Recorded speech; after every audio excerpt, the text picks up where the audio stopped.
নমস্কার বন্ধুরা, অঙ্কিতা রান্নাঘরে সবাইকে স্বাগত জানাচ্ছি। আজকে বানাবো কুমড়ো আর মটর ডালের বড়া দিয়ে এমন একটা রেসিপি যেটা এই গরমের জন্য কিন্তু একদম পারফেক্ট। কুমড়ো তরকারিটা বানানোর জন্য প্রথমেই কিন্তু আমি মটর ডালটাকে 3 থেকে 4 ঘন্টার জন্য ভিজিয়ে রেখেছিলাম। ডালটা এবার একটা মিক্সিতে দিয়ে দিয়েছি, তার মধ্যে দিয়ে দিচ্ছি 1 ঢাকনা মতন জল। এইভাবে একটা পেস্ট তৈরি করতে হবে, খুব বেশি কিন্তু নরম পেস্ট বানালে হবে না, এমনি করে একটা শক্ত মতো পেস্ট করে নিতে হবে। এবার দিয়ে দিচ্ছি নুন, হলুদ, তার সঙ্গে দিয়ে দিচ্ছি কালো জিরে। এবার খুব ভালোভাবে কিন্তু সব কিছু মিশিয়ে নেব। মেশানোটা কিন্তু খুব ভালো করে করতে হবে, তাহলেই কিন্তু বড়াগুলো খেতে স্বাদ হবে।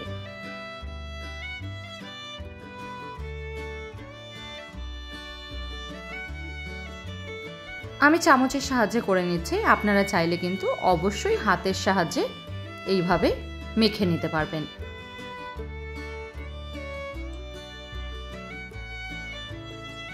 এই ব্যাটারটাকে এইভাবে মেখে কিন্তু খুব ভালো করে রেখে দিতে হবে 15 মিনিটের জন্য। অন্যদিকে আমি নিয়েছি সর্ষের তেল। এই রান্নাটা কিন্তু সর্ষের তেলে করলেই ভালো লাগে।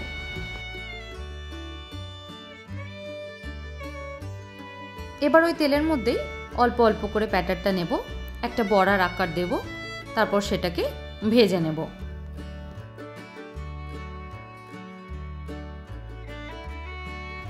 এক এক করে কিন্তু একদম ছোট ছোট করে সবকটা বড়া দিয়ে দিয়েছি।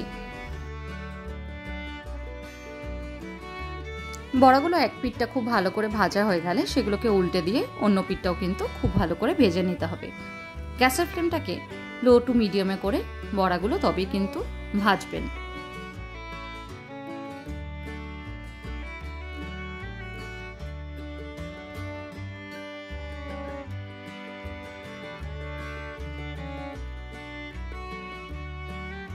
বড়াগুলো দেখুন খুব সুন্দর করে কিন্তু লাল লাল করে ভাজা হয়ে গেছে। এবার এই বড়াগুলোকে তুলে অন্য একটা পাত্রে কিন্তু নিয়ে নেব।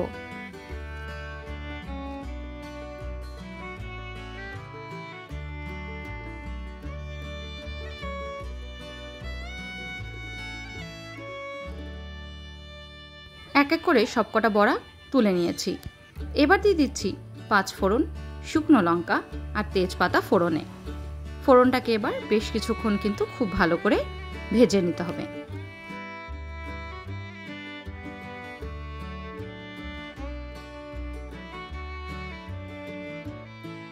ফোড়নটা ভাজা হয়ে গেলে দিয়ে দিচ্ছি বড় করে কেটে নেওয়া কুমড়োর টুকরোগুলো।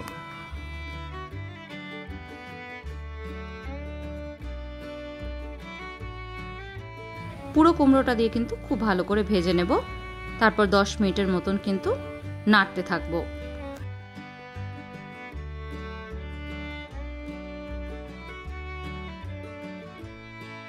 কুমড়োটা একটু নরম হয়ে আসলে দিয়ে দিচ্ছি নুন আর হলুদ।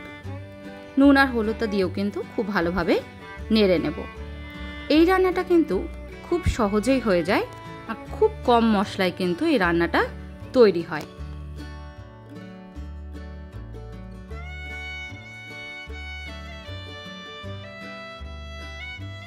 কুমড়োটা যখন খুব ভালো করে ভাজা হয়ে যাবে আর তার রঙটা চেঞ্জ হতে শুরু করবে, সেই সময় দিয়ে দেব 1 কাপ পরিমাণে গরম জল।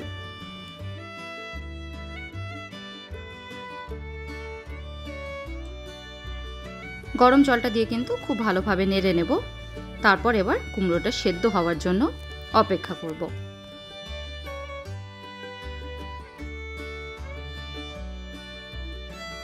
পাঁচ মিনিট ফুটিয়ে নিয়েছি। এবার ঢাকা দিয়ে আরো 10 মিনিটের জন্য সেদ্ধ হতে দেব। 10 মিনিট পর ঢাকাটাকে খুলে নিয়েছি। দেখুন কুমড়োটা কিন্তু খুব সুন্দর করে সেদ্ধ হয়ে গেছে।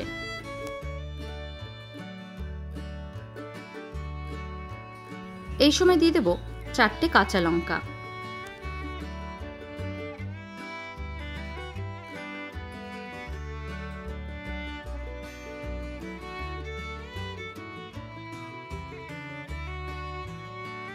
ঝোলটা ভালো করে ফুটে উঠলে দিয়ে দিচ্ছি জিরে আর ধনে, সেটাকে ড্রাই রোস্ট করে নিয়ে গুঁড়ো করে নিয়েছিলাম সেটা। এই ভাজা মশলাটা আমি আলাদা করে তৈরি করে রেখে দিই। আপনারা চাইলে কিন্তু আলাদা করে তৈরি করে রাখতে পারেন, আর যে কোনো নিরামিষ তরকারিতে দিতেই পারেন। এবার দিয়ে দিচ্ছি আগের থেকে ভেজে নেওয়া বড়াগুলো।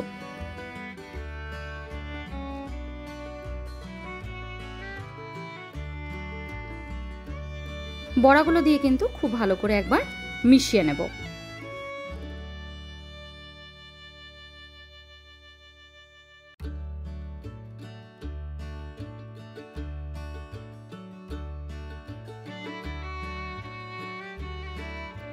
বড়াগুলো দিয়ে 5 মিনিটের জন্য ফুটিয়ে নিয়েছি। এবার দিয়ে দিচ্ছি হাফ চামচ গরম মশলার গুঁড়ো, তার সঙ্গে দিয়ে দিচ্ছি হাফ চামচ মতন হিং। হিং আর গরম মশলাটা একদম শেষে কিন্তু ব্যবহার করবেন, তাতে হিংয়ের যে সুন্দর একটা গন্ধ থাকে সেটা কিন্তু রান্নার একটা অন্য মাত্রা নিয়ে আসে। এবার ঢাকা দিয়ে 5 মিনিটের জন্য হতে দেব। ভাত বা রুটি যে কোনো কিছুর সাথেই কিন্তু এই রেসিপিটা খুবই সুন্দর লাগে। আজকের মতন এইটুকুই, ধন্যবাদ।